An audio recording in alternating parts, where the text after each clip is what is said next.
Hi, my name's Keyack with CMK BIM Consulting. I've been working with Tekla Structures for over 15 years. My company specializes in training as well as setting up and customizing Tekla Structures to help make companies more productive. In this video, I'm going to show you an example of one of the trainings that I do where I build manual modeling skills from the ground up in order to get ready to be able to model anything on a job. After you get the fundamental skills, then I teach you how to build a building, do a job, and create connections in my training series. But here, I just wanted to give you an example of the type of training and work that we do with our clients.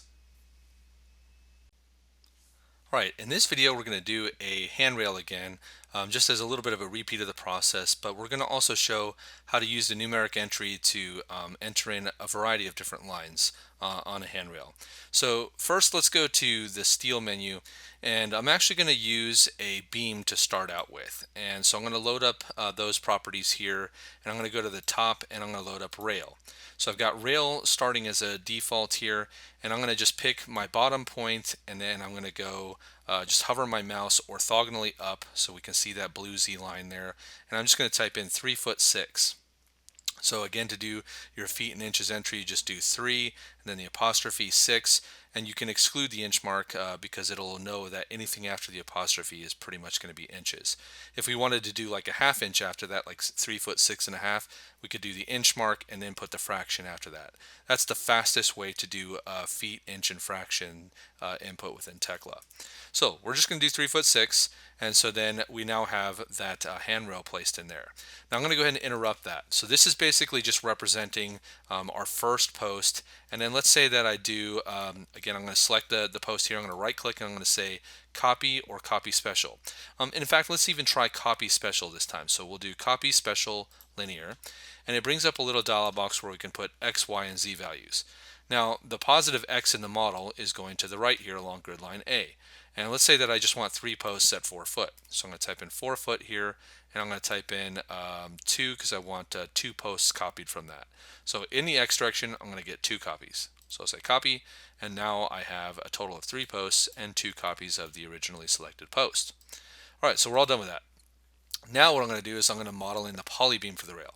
So I'll activate the polybeam command, and again, I've got the rail properties already loaded up here from the top. So again, rail. And then what I'm going to do is I'm going to actually come in here, and I'm going to make sure that my snapping down here on the lower right has geometry lines and points off, because I just want to make sure I'm grabbing the end point or the midpoint or the center basically along those rails, right? Now what I'm going to do is I'm going to do the top line rail, and we're going to basically use numeric snap to do that. So when I'm thinking about this, I'm going to do like a 12-inch kind of wrap around here at the end, and then I'm going to come across and then do a 12-inch wrap on the other side. Now I can do all of this without modeling in any construction lines or points. We're just going to do it all through numeric entry. Now the first thing is we need to kind of think of, well, where do we want to start as a reference? Well, let's say that we're going to draw the rail starting from the left here, and the top of the post is a pretty good starting point.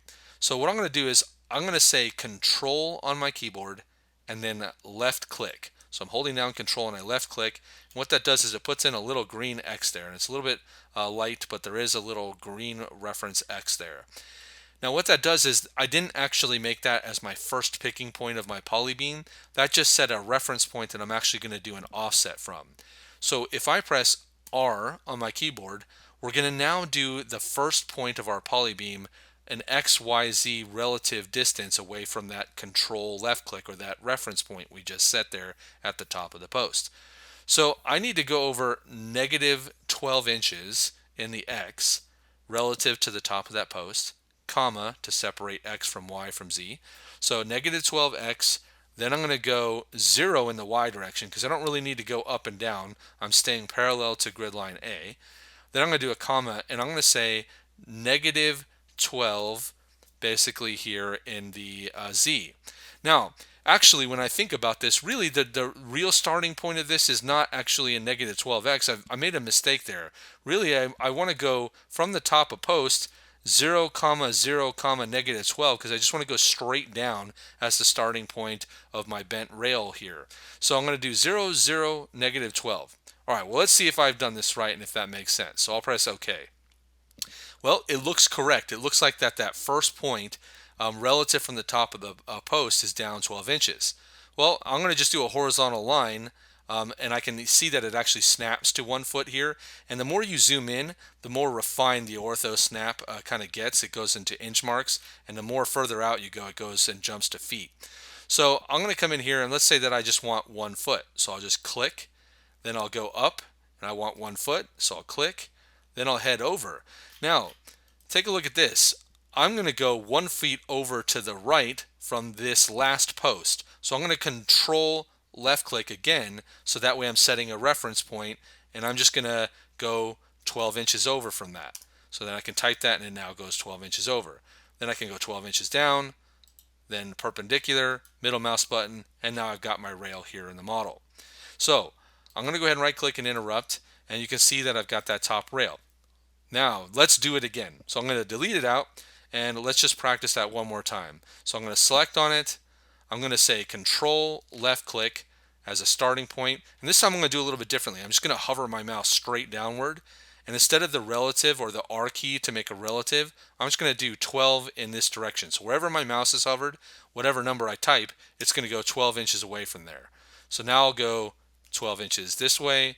I'll go 12 inches up this direction. So notice how I'm just hovering my mouse over a certain direction in order to get this. Now, for instance, here you can see that this is just 9 feet. Now I could type in 10 feet and it would go 10 feet in that direction, and it would go 1 foot over the post. Or I could just hover my mouse and see that, oh, that's 10 feet. 4 foot plus 2 foot gives me the distance I want. So I could also just click here, right? Or again, I could say control left click from there and hover and just say I want to go 12 inches from that last control left click reference point, then go down. Again, I can type 12, and then I'll just go perpendicular here, and then middle mouse button, and there's my top rail. Now the last thing we'll do on this rail here is that once we select it, we'll see that there's this series of input points. Now Polybeams have these input points, and they're called chamfers. So you can actually go to the properties of one of these by selecting on it, and you can go over here to the right and you can choose the type of chamfer or rounding or kind of chamfer settings that you want at each corner point. Now in this particular case, a lot of people bend their top rails, and so I'll switch this to rounding type, and then I'll type in a radius of 3 inches, and I can say modify.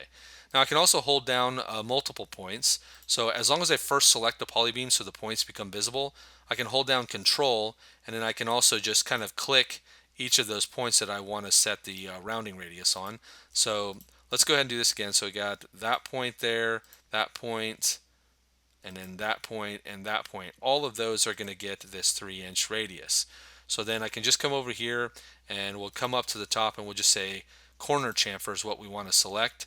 We're going to switch this to rounding on all of them, and see right now I had one of them already set at 3 inches and then the rest were at 0. That's why it shows this varies option here.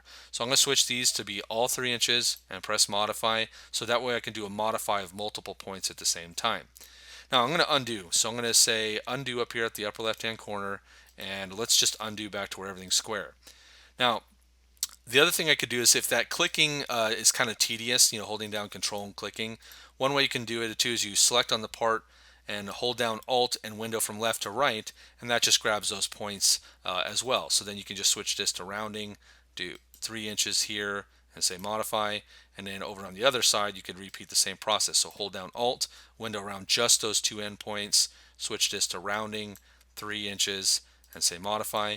And there you go. You now have a proper top rail in here as a polybeam with rounded corners. To find our training, all you need to do is go to warehouse.tekla.com, and this will take you to the Tekla warehouse.